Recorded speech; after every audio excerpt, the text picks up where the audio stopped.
The narrative of Bel and the dragon is incorporated as chapter 14 of the extended book of Daniel. The text exists only in Greek. The original Septuagint text survives in a single manuscript, Codex Kishinis, while the standard text is due to Theodotion, the 2nd century AD reviser. This chapter, along with chapter 13, is considered deuterocanonical, while it is viewed as canonical by both Catholic and Orthodox Christians. It is considered apocryphal by Protestants and typically not found in modern Protestant Bibles. Summaries. The chapter contains a single story that may previously have represented 3 separate narratives, which place Daniel at the court of Cyrus, king of the Persians. When King Astyages was laid to rest with his ancestors, Cyrus the Persian succeeded to his kingdom. There Daniel was a companion of the king, and was the most honored of all his friends. Bel. The narrative of Bel ridicules the worship of idols. In it, the king asks Daniel, "Thinkest thou not that Bel is a living god? Seest thou not how much he eateth and drinketh every day?" To which Daniel answers that the idol is made of clay covered by bronze and thus cannot eat or drink. Enraged, the king then demands that the 70 priests of Bel show him who consumes the offerings made to the idol. The priests then challenge the king to set the offerings as usual and then seal the entrance to the temple with his ring. If Bel does not consume the offerings, the priests are to be sentenced to death, otherwise, Daniel is to be killed.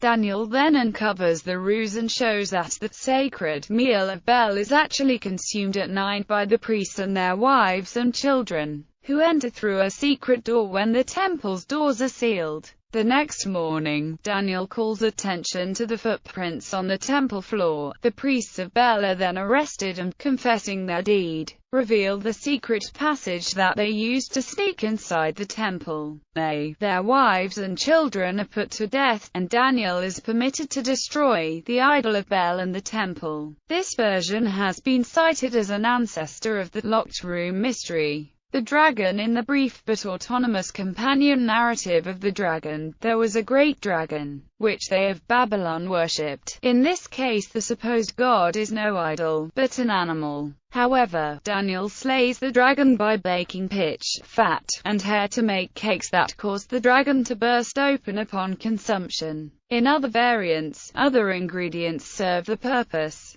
In a form known to the Midrash, straw was fed in which nails were hidden, or skins of camels were filled with hot coals. Or in the Alexander cycle of romances, it was Alexander the Great who overcame the dragon by feeding it poison and tar. The parallel with the contest between Marduk and Tiamat, in which winds controlled by Marduk burst Tiamat open, has been noted by many informed readers. Barley cake plays the same role as the wind. As a result, the Babylonians are indignant. The king has become a Jew, he has destroyed Bel, and killed the dragon, and slaughtered the priests, they say, and demand that Daniel be handed over to them. The Lion's Den. The third narrative, Daniel in the Lion's Den, may be a retelling of Daniel's first trip from or may describe a separate incident. It has been made into a consequence of the preceding episode, but the Septuagint precedes it with the notice, from the prophecy of Habakkuk,